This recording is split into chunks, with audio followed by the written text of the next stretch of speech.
जय श्री राम भक्तों, जय माता दी। आइए आज की वीडियो में हम आप लोगों को माता संतोषी की कथा सुनाते हैं। अगर आप शुक्रवार का व्रत करते हैं तो शुक्रवार की व्रत कथा अवश्य सुननी या पढ़नी चाहिए। ऐसा करने से माता की पूजा अर्चना संपूर्ण होती है। हम आपको संपूर्ण व्रत कथा इस वीडियो में सुनाएंगे। आप लोग वीडियो में लास्ट तक बने रहें और माता संतोषी की कृपा प्राप्त करने के लिए इस कथा को पूरा सुनें। यदि कथा आप लोगों को अच्छी लगे तो वीडियो को लाइक कर देना, चैनल पर नए हो तो सब्सक्राइब कर लेना। शुक्रवार संतोषी माता व्रत कथा प्रारंभ।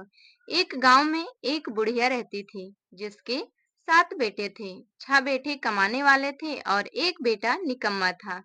बुढ़िया माँ 6 पुत्रों का जूठा 7वें पुत्र को देती।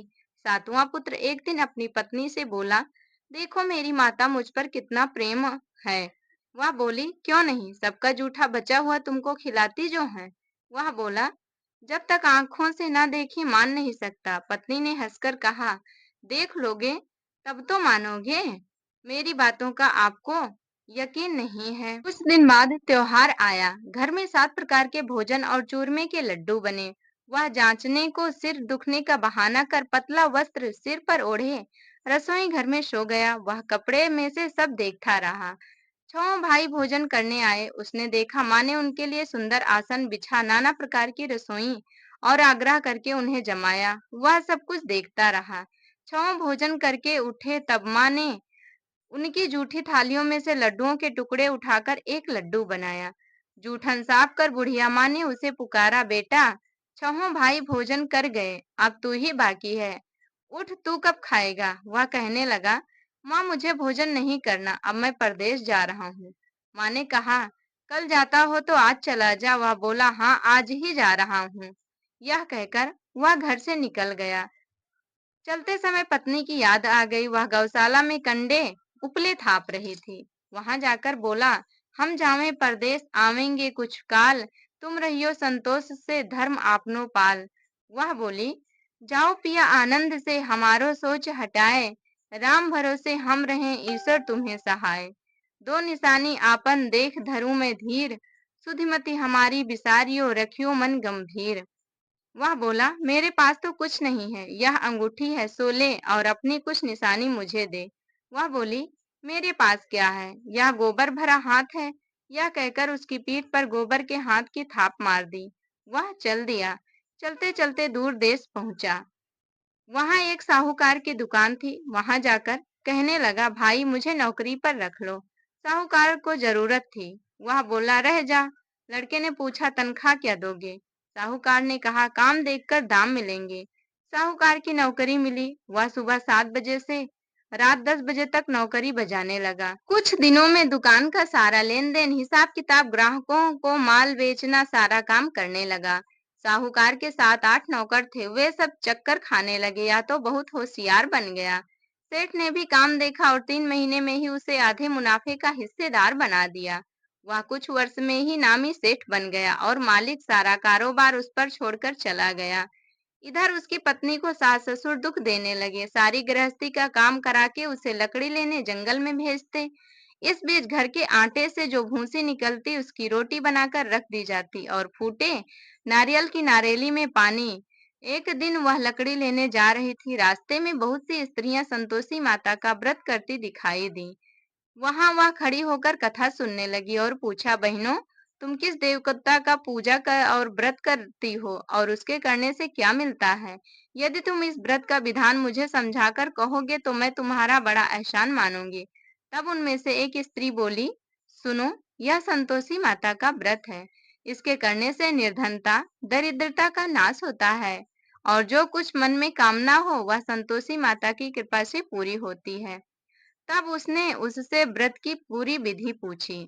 वह भक्तिनी स्त्री बोली, 1.25 आने का गुड़ चना लेना, इच्छा हो तो 5.25 आने का लेना या 1.25 रुपए का भी सहूलियत के अनुसार लाना। बिना परेशानी और श्रद्धा व प्रेम से जितना भी बन पड़े सवाया लेना।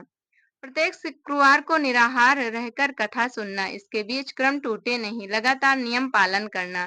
सुनने वाला कोई ना मिले तो घी का दीपक जला उसके आगे या जल के पात्र को सामने रख कर कथा कहना। जब कार्य सिद्ध ना हो नियम का पालन करना और कार्य सिद्ध हो जाने पर व्रत का उद्यापन करना।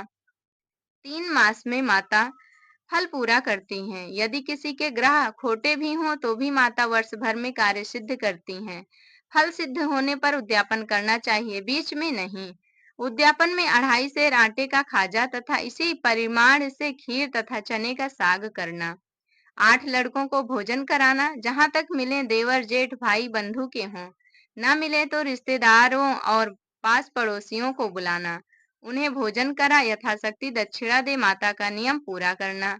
उस दिन घर में खटाई न खाना। या सुन बुढ़िया के लड़के की बहू चल दी। व्रत का पारण करना और संतोषी माता का दर्शन देना। रास्ते में लकड़ी के बोझ को बेच दिया और उन पैसों से गुड़ चना ले माता के व्रत की तैयारी कर आगे चली और सामने मंदिर देखकर पूछने लगी, यह मंदिर किसका है? सब कहने लगे, संतोषी माता का मंदिर है। यह सुनकर माता के मंदिर में जाकर चरणों में लौटने लगी। दीन हो विनती करने लगी, माँ, मैं निपट अज्ञानी हूँ, व्रत के कुछ भी नियम नहीं जानती, मैं दुखी हूँ। हे माता जगत जननी, मेरा दुख दूर कर, मैं तेरी शरण में हूँ। माता को दया आई। एक शुक्रवार बीता कि दूसरे को उसके पति का पत्र आया और तीसरे शुक्रवार को उसका भेजा हुआ पैसा आ गया। यह देख जेठ जेठानी मुंह सिकोड़ने लगे। लड़के ताने देने लगे। काकी के पास पत्र आने लगे, रुपया आने लगा। अब तो काकी की खातिर बढ़ेगी। बेचारी सरलता से कहती, भैया कागज आवे रुपया आवे, हम सब के लिए अच्छा है। ऐसा कहकर आंखों में आंसू भरकर संतोषी माता के मंदिर में मातेश्वरी के चरणों में गिरकर रोने लगी। माँ, मैंने तुमसे पैसा कब मांगा है? मुझे पैसे से क्या काम है? मुझे तो अपने सुहाग से काम है। मैं तो अपने स्वामी के दर्शन मांगती हूँ। तब माता ने प्रसन्न होकर कहा, जा बेटी, तेरा स्वामी आएगा। यह सुनकर खुशी से बावली होकर घर में जाकर काम करने लगी। अब संतोषी माँ विचार करने लगी, इस भोली पुत्री को मैंने कह तो दिया कि तेरा पति आएगा, लेकिन कैसे? वह तो इसे स्वप्न में भी याद नहीं करता। उसे याद दिलाने को मुझे ही जाना पड़ेगा। इस तरह माता जी उस बुढ़िया के बेटे के पास जा स्वप्न में प्रकट हो कहने लगी, साहूकार के बेटे सो रहा है या जागता है? वह कहने लगा, माता सोता भी नहीं जागता भी नहीं हूँ, कहो क्या आज्ञा है? माँ कहने लगी, तेरे घर बार कुछ है कि नहीं? वह बोला, मेरे पास सब कुछ है, माँ बाप है, बहू है, क्या कमी है? माँ बोली, भोले पुत्र, तेरी बहू घोर कष्ट उठा रही है। तेरे माँ बाप उसे परेशानी दे रहे हैं। वह तेरे लिए तरस रही है, तू उसकी सुध ले। वह बोला, हाँ माता जी, यह तो मालूम है, परंतु जाऊं तो कैसे? परदेश की बात है ना, लेन देन का हिसाब नहीं, कोई जाने का रास्ता नहीं, कैसे चला जाऊं? माँ कहने लगी, मेरी बात मान, सवेरे नहा धोकर संतोषी माता का नाम ले, घी का दीपक जला दंडवत कर दुकान पर जा बैठ। देखते देखते सारा लेन देन चुक जाएगा, जमा का माल बिक जाएगा, सांझ होते होते धन का भारी ढेर लग जाएगा। सुबह उठा तो वह सोचने लगा कि अब मैं क्या करूं। उसने अपने आरी बगल आसपास सबसे अपने उस स्वप्न के बारे में बताया। तब एक बूढ़े ने कहा कि जैसा माता ने कहा है वैसा कर, तेरा कार्य अवश्य ही पूर्ण होगा। अब उस बूढ़े की बात मानकर वह नहा धोकर संतोषी माता को दंडवत घी का दीपक जला दुकान पर बैठ गया। थोड़ी देर में देने वाले रुपया लाने लगे, लेने वाले हिसाब लेने लगे। कोठे में भरे सामान के खरीदार नगद दाम दे सौदा करने लगे। शाम तक धन का भारी ढेर लग गया। मन में माता का नाम ले चमत्कार देख प्रसन्न हो घर ले जाने के वास्ते गहना कपड़ा सामान खरीदने लगा। यहाँ काम से निपट तुरंत घर को रवाना हुआ। उधर उसकी पत्नी जंगल में लकड़ी लेने जाती है। लौटते वक्त माता जी के मंदिर में विश्राम करती। वह तो उसके प्रतिदिन रुकने का जो स्थान ठहरा। धूल उड़ती देख वह माता से पूछती है, हे माता, यह धूल कैसे उड़ रही है? माता कहती है, हे पुत्री, तेरा पति आ रहा है। अब तू ऐसा कर, लकड़ियों के 3 बोझ बना ले, एक नदी के किनारे रख और दूसरा मेरे मंदिर पर व तीसरा अपने सिर पर। तेरे पति को लकड़ियों का गट्ठर देख मोह पैदा होगा, वह यहाँ रुकेगा, नाश्ता पानी खाकर माँ से मिलने जाएगा। तब तू लकड़ियों का बोझ उठाकर जाना और चौक में गट्ठर डालकर जोर से आवाज लगाना, लो सासू जी, लकड़ियों का गट्ठर लो। भूसी की रोटी दो, नारियल के खोपड़े में पानी दो, आज मेहमान कौन आया है। माता जी से बहुत अच्छा कहकर वह प्रसन्न मन से लकड़ियों के 3 गट्ठर बनाई, एक नदी के किनारे पर और एक माता जी के मंदिर पर रखा। इतने में मुसाफिर आ पहुंचा। सूखी लकड़ी को देख उसकी इच्छा उत्पन्न हुई कि हम यहीं विश्राम करें और भोजन बनाकर खा पीकर गांव जाएं। इसी तरह रुककर भोजन बना, विश्राम करके वह गांव को गया। सबसे प्रेम से मिला। उसी समय सिर पर लकड़ी का गट्ठर लिए वह उतावली सी आती है। लकड़ियों का भारी बोझ आंगन में डालकर जोर से आवाज देती है, लो सासू जी, लकड़ियों का गट्ठर लो, भूसी की रोटी दो, आज मेहमान कौन आया है। यह सुनकर उसकी सास बाहर आकर अपने दिए हुए कष्टों का भुलाने हेतु कहती है, बहू ऐसा क्यों कहती है, तेरा मालिक ही तो आया है, आ बैठ, मीठा भात खा, भोजन कर, कपड़े गहने पहन। उसकी आवाज सुन उसका पति बाहर आता है, अंगूठी देख व्याकुल हो जाता है। माँ से पूछता है, माँ यह कौन है। माँ बोली, बेटा यह तेरी बहू है। जब से तू गया है तब से सारे गांव में भटकती फिरती है, घर का काम काज कुछ करती नहीं, चार पहर आकर खा जाती है। वह बोला, ठीक है माँ, मैंने इसे भी देखा है और तुम्हें भी। अब दूसरे घर की ताली दो, उसमें रहूंगा मैं। माँ बोली, ठीक है, जैसी तेरी मर्जी। तब वह दूसरे मकान की तीसरी मंजिल का कमरा खोल सारा सामान जमाया। एक दिन में राजा के महल जैसा ठाट बाट बन गया। अब क्या था, बहू सुख भोगने लगी। इतने में शुक्रवार आया। उसने पति से कहा, मुझे संतोषी माता के व्रत का उद्यापन करना है। पति बोला, खुशी से कर लो। वह उद्यापन की तैयारी करने लगी। जिठानी के लड़कों को भोजन के लिए कहने गई। उन्होंने मंजूर किया, परंतु पीछे से जिठानी ने अपने बच्चों को सिखाया, देखो री, भोजन के समय खटाई जरूर मांगना, जिससे उसका उद्यापन पूरा ना हो। लड़के जिमने आए, खीर खाना पेट भर खाया, परंतु बाद में खाते ही कहने लगे, हमें खटाई दो, खीर खाना हमको नहीं भाता, देखकर अरुचि होती है। वह कहने लगी, भाई खटाई किसी को नहीं दी जाएगी, या तो संतोषी माता का प्रसाद है। लड़के उठ खड़े हुए, बोले, पैसा लाओ। भोली बहू कुछ जानती नहीं थी, उन्हें पैसे दे दिए। लड़के उसी समय हट करके इमली खटाई ले खाने लगे। यह देखकर बहू पर माताजी ने कोप किया।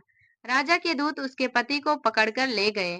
जेठ जेठानी मन माने वचन कहने लगे, लूट लूट कर धन इकट्ठा कर लाया है, अब सब मालूम पड़ जाएगा, जब जेल की मार खाएगा। बहू से यह सहन नहीं हुए। रोती हुई माता जी के मंदिर गई, कहने लगी, हे माता, तुमने क्या किया, हंसाकर अब भक्तों को रुलाने लगी।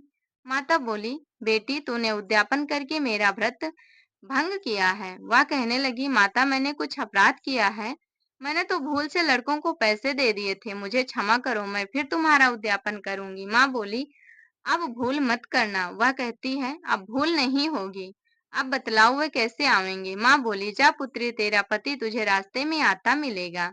वह निकली, राह में पति आता मिला। वह पूछी, कहाँ गए थे। वह कहने लगा, इतना धन जो कमाया है उसका टैक्स राजा ने मांगा था, वह भरने गया था मैं। वह प्रसन्न हो बोली, भला हुआ, अब घर को चलो। कुछ दिन बाद फिर शुक्रवार आया। वह बोली, मुझे फिर माता का उद्यापन करना है। पति ने कहा, करो। बहू फिर जेठ के लड़कों को भोजन को कहने गई। जेठानी ने एक दो बातें सुनाई और सब लड़कों को सिखाने लगी, तुम सब लोग पहले ही खटाई मांगना। लड़के भोजन से पहले कहने लगे, हमें खीर नहीं खानी, हमारा जी बिगड़ता है, कुछ खटाई खाने को दो। वह बोली, खटाई किसी को नहीं मिलेगी, आना हो तो आओ, नहीं तो ना आओ। वे लड़के सारे चले गए। वह ब्राह्मण के लड़के लाकर भोजन कराने लगी, यथाशक्ति दक्षिणा दी, एक एक फल दिया उन्हें। संतोषी माता प्रसन्न हुई। माता की कृपा होते ही 9वें मास में उसके चंद्रमा के समान सुंदर पुत्र प्राप्त हुआ। पुत्र को पाकर प्रतिदिन माता जी के मंदिर को जाने लगी। माँ ने सोचा, यह रोज आती है, आज क्यों न इसके घर चलूं। यह विचार कर माता ने भयानक रूप बनाया। गुड़ चने से सनामुख, ऊपर सूंड के समान होंठ, उस पर मक्खियां भिन्न भिन्न कर रही थी। दहली पर पैर रखते उसकी सास चिल्लाई, देखो रे, कोई चुड़ैल डाकिनी चली आ रही है, लड़कों इसे भगाओ, नहीं तो किसी को खा जाएगी। लड़के भगाने लगे, चिल्लाकर खिड़की बंद करने लगे। बहू रोशनदान में से सब कुछ देख रही थी। प्रसन्नता से पगलीबन चिल्लाने लगी, आज मेरी माताजी मेरे घर आई हैं। वह बच्चे को दूध पीने से हटाती है। इतने में सास का क्रोध फट पड़ा। वह बोली, क्या उतावली हुई है, बच्चे को पटक दिया। इतने में माँ के प्रताप से लड़के नजर आने लगे। वह बोली, माँ, मैं जिसका व्रत करती हूँ यह संतोषी माता है। सबने माता जी के चरण पकड़ लिए और विनती कर कहने लगे, हे माता, हम मूर्ख हैं, अज्ञानी हैं, हमसे बहुत बड़ी भूल हुई है। तुम्हारे व्रत की विधि हम नहीं जानते। व्रत भंग कर हमने बहुत बड़ा अपराध किया है। जगत माता, आप हमारा अपराध क्षमा करो, हमें माफ कर दो, हमारी गलती को भूल जाओ। इस प्रकार सबके बार बार आग्रह करने पर माता ने सभी को क्षमा कर दिया और संतोषी माता प्रसन्न हो गई। बहू को प्रसन्न हो, जैसा फल दिया वैसा माता सबको दे। जो पढ़े उसका मनोरथ पूर्ण हो, जो इस कथा को सुने उसका भी मनोरथ पूर्ण हो, जो भी व्रत करे और व्रत करने के बाद व्रत कथा सुने उसके सभी मनोरथ पूर्ण हो। माँ, आपसे यही आशा है। बोलो संतोषी माता की जय। प्रिय भक्तों, उम्मीद है आप लोगों को संतोषी माता की कहानी बहुत ही अच्छी लगी होगी। कहानी अच्छी लगी होगी तो वीडियो को लाइक कर देना, कमेंट बॉक्स में जय माँ संतोषी अवश्य ही लिख देना, वीडियो को शेयर कर देना ताकि दूसरों को भी इस व्रत का और इस कथा का फल मिल सके। चैनल पर नए हो तो सब्सक्राइब कर लेना। हमारे साथ जुड़े रहने के लिए धन्यवाद। मिलेंगे अगली वीडियो में। तब तक के लिए हमारे साथ प्रेम से बोलिए जय माँ संतोषी। संतोषी माँ अपने सभी भक्तों की रक्षा करें और उनका कल्याण करें।